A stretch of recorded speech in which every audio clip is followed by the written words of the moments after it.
بیٹھے ہوئے اللہ رب العزت کو یاد کرے اور اللہ سے کہے کہ اے پروردگار مجھے اوپر سے اتار دے، اے پروردگار مجھے عطا فرما، اے پروردگار کچھ ہاتھ پیر مارتا ہی نہیں، محنت نہیں کرتا، کماتا نہیں، اور تو پھر اس کے بعد اللہ رب العزت کیسے دیں گے؟ سرکار عالم صلی اللہ علیہ وسلم نے فرمایا کہ کماؤ، محنت کرو اور کبھی مومن بنو، عاجز مومن نہیں بننا چاہیے۔ سرکار عالم صلی اللہ علیہ وسلم نے فرمایا کبھی مومن اللہ کے بعد بہت ہی زیادہ محبوب ہے۔ کبھی مومن کا مطلب کیا ہے؟ جو طاقتور ہو، قوت والا ہو، یعنی وہ ہاتھ پیر کو استعمال کرتے ہیں، اللہ نے جو اس کو قوت و طاقت عطا فرمائی ہے، آگاہ عطا فرمائے ہیں، اس کو استعمال کر کے مال کماتا ہے اور کھاتا ہے، اپنی زندگی گزارتا ہے اور اپنے آل و اولاد کو پالتا ہے، تو یہ آدمی قوی مومن ہے۔ سرکار عالم صلی اللہ علیہ وسلم نے فرمایا القوی المومن احب الی اللہ، وہ بہت ہی زیادہ قوت والا مومن یہ اللہ کے بعد بہت ہی زیادہ محبوب ہے۔ تو کمانا چاہیے لیکن حلال طریقے سے کمانا چاہیے، حلال کماؤ تو اللہ رب العزت تم کو قبول کرے گا، تمہارے اعمال بہت ہی زیادہ اللہ کے پاس پسندیدہ ہوں گے، ہماری دعائیں قبول ہوں گی، ہماری عبادات قبول ہوں گی۔ دیکھیے دعا کے دو بازو ہیں، دو پر ہیں، بزرگوں نے فرمایا ایک پر عقل حلال، دوسرا صدق مقام۔ یہ دو ہوں تو ہماری دعائیں قبول، ہماری عبادتیں قبول۔ حلال کھانا، عقل حلال، حلال مال اگر ہم کو حاصل ہوتا ہے، حلال غذا اگر ہم کو حاصل ہوتی ہے اور ہم اس کو کھاتے ہیں تو پھر ایسی صورت میں اللہ رب العزت ہماری دعاؤں کو قبول فرماتے ہیں، عبادات کو قبول فرماتے ہیں۔ اور دوسری چیز صدق مقال ہے، سچی بات ہے، صحیح بات کرو، سچی بات کرو، جھوٹ نہ بولو۔ اگر یہ دو چیزوں پر اگر کوئی مومن پابندی کر لیتا ہے تو سرکار دو عالم صلی اللہ علیہ وسلم کے حدیث، دوسرے حدیثوں سے معلوم ہوتا ہے کہ وہ بہت ہی سچا اور پکا مومن ہے۔ لوگوں ہمارے اکابر نے بھی، انبیاء کرام علیہ السلام نے بھی کمایا ہے، کما کر کھایا ہے۔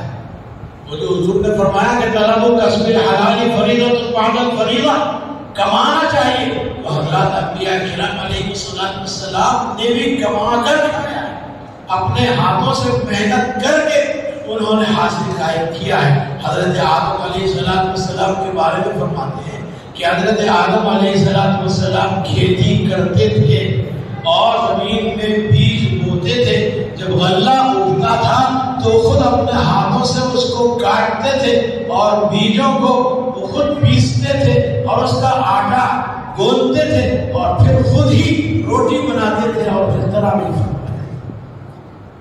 اور اسی طریقے سے دوسرے انبیاء کرام علیہ السلام کے بارے میں بھی ہے۔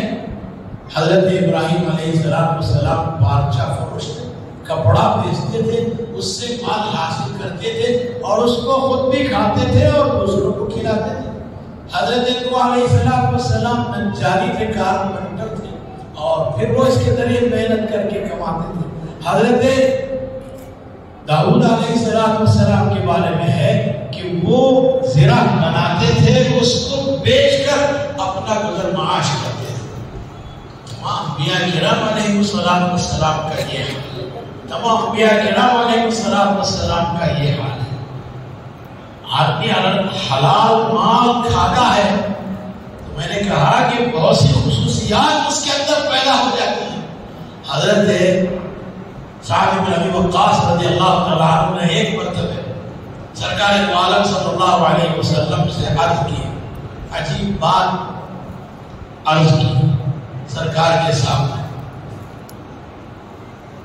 عرض کیا یا رسول اللہ دعا فرما دیجیے اللہ رب العزت مجھے مستجاب الدعوات بنا دے۔ دعا فرما دیجیے کہ اللہ رب العزت مجھے مستجاب الدعوات بنا دے، کہ میں جو تم دعا کرو اللہ رب العزت میری دعا کو قبول فرما دے، میں اس طرح بن جاؤں، اللہ رب العزت مجھے بنا دے۔ تو سرکار دو عالم صلی اللہ علیہ وسلم نے کیا فرمایا؟ یہ نہیں فرمایا کہ روزانہ 50 رکعت نماز پڑھو، اور پھر خوب نفل روزے رکھو، یہ نہیں فرمایا. دوسری جو عبادات ہیں اس کا ذکر نہیں فرمایا، بلکہ سرکار دو عالم صلی اللہ علیہ وسلم نے فرمایا اطعم مطعمک، تو اپنے کھانے کو پاکیزہ بناؤ، اپنی غذا کو پاکیزہ بناؤ، تکن مستجاب الدعوات، تو تم مستجاب الدعوات بن جاؤ. لوگوں، نیک اور حلال مال آدمی کھاتا ہے تو ولی بن جاتا ہے. حلال مال کھاتا ہے، عبادت کرتا ہے، روزے رکھتا ہے اور دعائیں کرتا ہے، تو ایسا آدمی کو اللہ کا ولی ہے، مستجاب الدعوات ہے. اللہ رب العزت اس کی دعاؤں کو قبول فرماتا ہے. جو اللہ کے ولی ہوتے ہیں ایسے لوگوں کی اللہ رب العزت دعائیں قبول فرماتے. سرکار دو عالم صلی اللہ علیہ وسلم نے حضرت سعد بن ابی وقاص سے یہی فرمایا کہ یا سعد اطعم مطعمک، تم اپنے کھانے کو پاکیزہ بناؤ، تکن مستجاب الدعوات، تو تم مستجاب الدعوات بن جاؤ گے. اس کے بعد سرکار دو عالم صلی اللہ علیہ وسلم نے قسم کھا کر ارشاد فرمایا فوالذی نفسی بیدہ، اس ذات کی قسم جس کے قبضے میں میری جان ہے، ان العبد لیقذف فی جوفہ حرام، بندہ اپنے پیٹ میں حرام کو ڈالتا ہے تو لا یتقبل عملہ 40 یوم. فرمایا جب کوئی بندہ حرام مال کو اپنے پیٹ میں ڈالتا ہے تو اس کے 40 دن کے اعمال کو قبول نہیں کرتا. 40 دن کے اعمال اللہ رب العزت قبول نہیں فرماتے. کیا کیا باتیں سرکار دو عالم صلی اللہ علیہ وسلم نے ہم کو سکھایا ہے کہ ہم سچے اور پکے امتی بن کر رہیں یہاں، اور اس کی وجہ سے اللہ رب العزت ہماری مدد فرمائے. اس دنیا میں بھی ہم کو عزت و سربلندی نصیب فرمائے، کسی کے سامنے ہم کو جھکنا نہ پڑے، ہم عاجز ہونا نہ پڑے، بلکہ ہم بہت ہی زیادہ پوری عظمت کے ساتھ ہم زندگی گزاریں.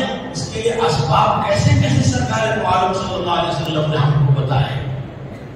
اس لیے لوگوں، سب سے اول درجے بنیادی بات یہ ہے کہ ہم جو بھی مال حاصل کرتے ہیں وہ حلال مال حاصل کرتے ہیں. حرام مال ہم کو حاصل ہوتا ہے لیکن اس کو چھوڑنے میں بہت بڑا نقصان ہوتا ہے. چھوڑ دیجیے خداوند کریم کے لیے، اللہ کے رسول صلی اللہ علیہ وسلم کے حکم پر عمل کرتے ہوئے چھوڑ دیجیے، اللہ رب العزت دوسرے راستے کھولے گا اور صحیح اور سچا اور بالکل حلال مال، پاکیزہ مال کا اللہ رب العزت انتظام فرمائے.